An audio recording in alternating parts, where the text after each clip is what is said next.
This afternoon, we will hear from Pastor Barbara Kirshner-Daniel, who is the minister at Evangelical Reformed United Church of Christ in Frederick, Maryland. Barbara will share with us the story of education and the role it has played in the history of this church.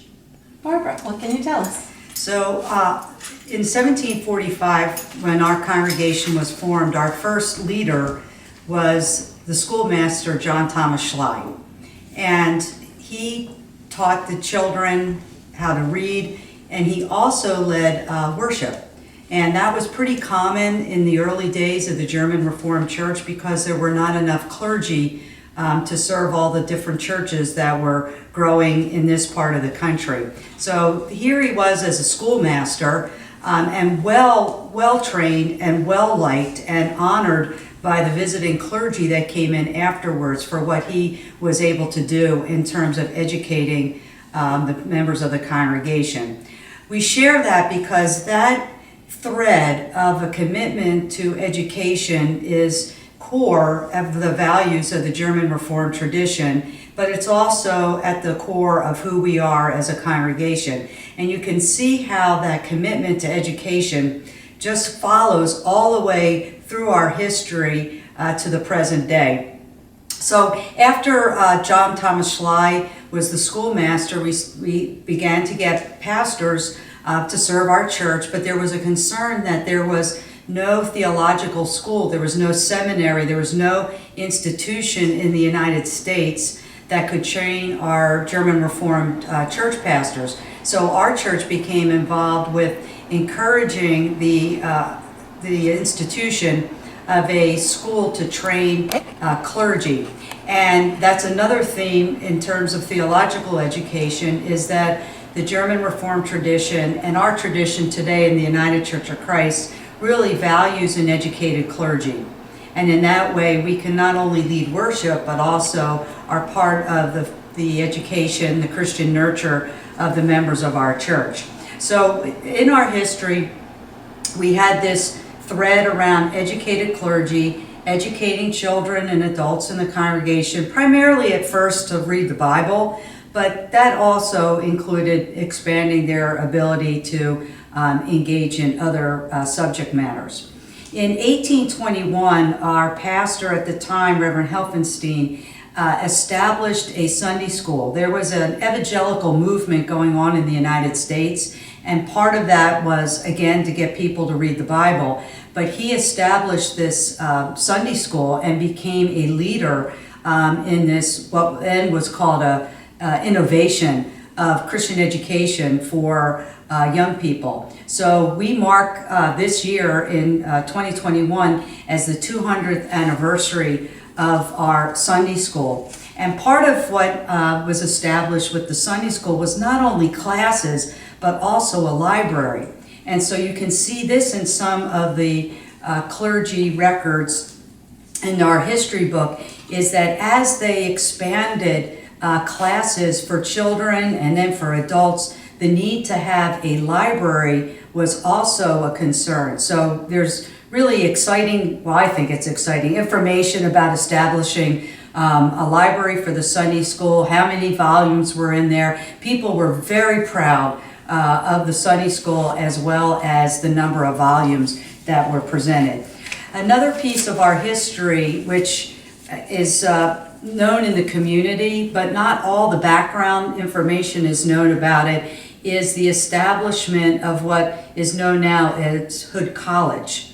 Back in the 1890s, the men of the German Reformed Church of the Potomac Synod believed it was important for women to have the same liberal arts education as men were receiving at Franklin and Marshall College and Ursinus College, which were colleges related to the German Reformed Church.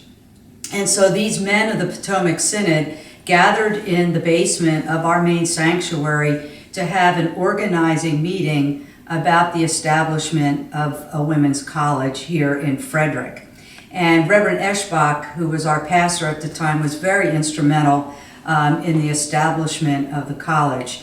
I say this history here because our clergy served on the Hood College board. We have many members of the congregation who are graduates of Hood, very loyal Hood alums, but that also fostered what I believe was a huge respect for public education.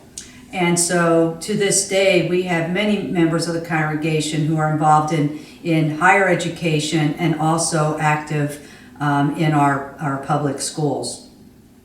So also the piece about Hood College that I think connects this thread from our very beginning is that children need allies in the education field.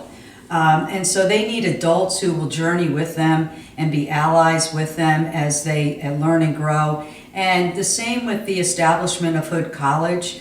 Women needed the men to be allies with them in encouraging society, and particularly our community, to see, and our church, to see the need for having higher education opportunities for women.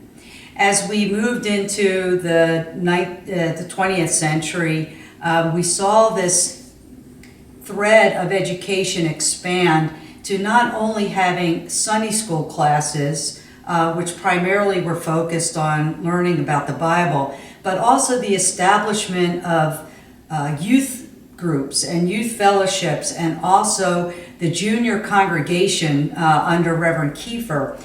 These were organizations that didn't just talk about the Bible, but helped young people learn what it meant to be a leader. And they would have elections, and they would have training for leadership, which again is another thread that we continue to this day, is that we want to provide opportunities for our young people to be able to grow in faith, but also to learn some life skills along the way. As we get to the present day, under the ministry of Fred Wenner, not only did we expand education classes, we also looked at opportunities for looking at issues facing society today, and what role does the church have in educating members of the congregation on how to respond to those pressing issues of the day. And we continue that even now into 2021. So we're very proud as Evangelical Reformed United Church of Christ of our humble beginnings, and especially for this thread of honoring education as a ministry of the church.